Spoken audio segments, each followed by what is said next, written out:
Pernahkah kita bertanya, di antara miliaran manusia yang pernah hidup di muka bumi, mengapa satu nama ini yang Allah pilih?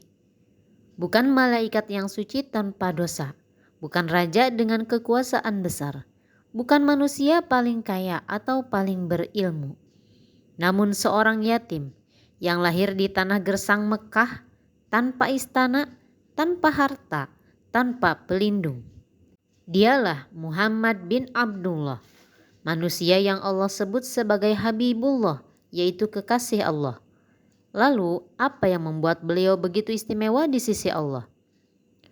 Allah tidak memilih sembarangan.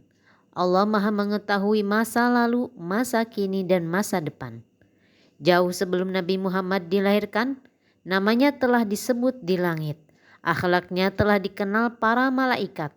Bukan karena nasabnya semata, tetapi karena hati beliau yang paling bersih. Rasulullah tumbuh di tengah masyarakat jahiliyah, namun tidak pernah menyembah berhala, tidak pernah mabuk, tidak pernah berdusta, tidak pernah mengkhianati amanah. Bahkan sebelum diangkat menjadi nabi, masyarakat Mekah telah memanggilnya Al-Amin, yaitu yang paling terpercaya. Allah memilihnya karena keteguhan fitrah dan kejernihan jiwa. Allah tidak mengatakan Nabi Muhammad sempurna secara fisik, tetapi Allah berfirman, "Dan sungguh engkau benar-benar berada di atas akhlak yang agung." Surat Al-Qalam ayat 4.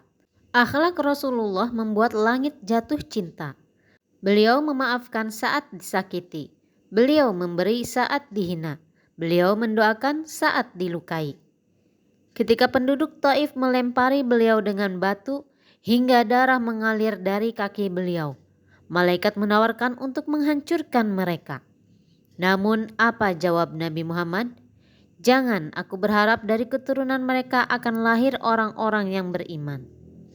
Hati seperti inilah yang Allah cintai. Hati yang penuh rahmat bahkan kepada orang yang memusuhinya. Salah satu alasan terbesar mengapa Nabi Muhammad menjadi kekasih Allah adalah karena cintanya yang luar biasa kepada umatnya.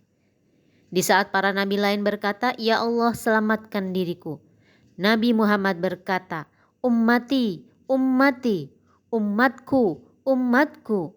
Bahkan di saat sakaratul maut, yang beliau pikirkan bukan keluarganya, bukan hartanya, bukan dunianya, tetapi kita, umatnya.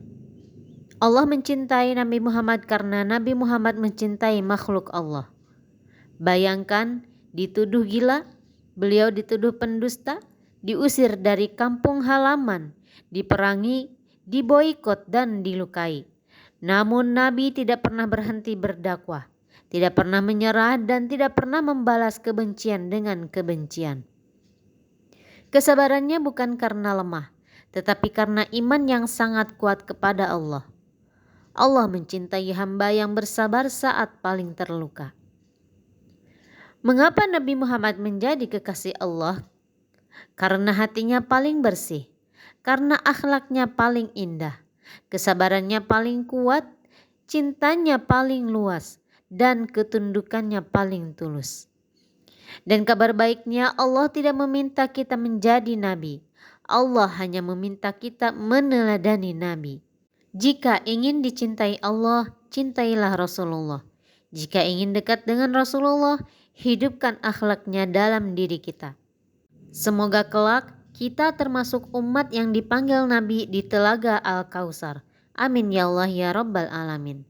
Jika video ini bermanfaat, tekan like, share, dan subscribe agar video ini memberikan manfaat banyak orang. Wassalamualaikum warahmatullahi wabarakatuh.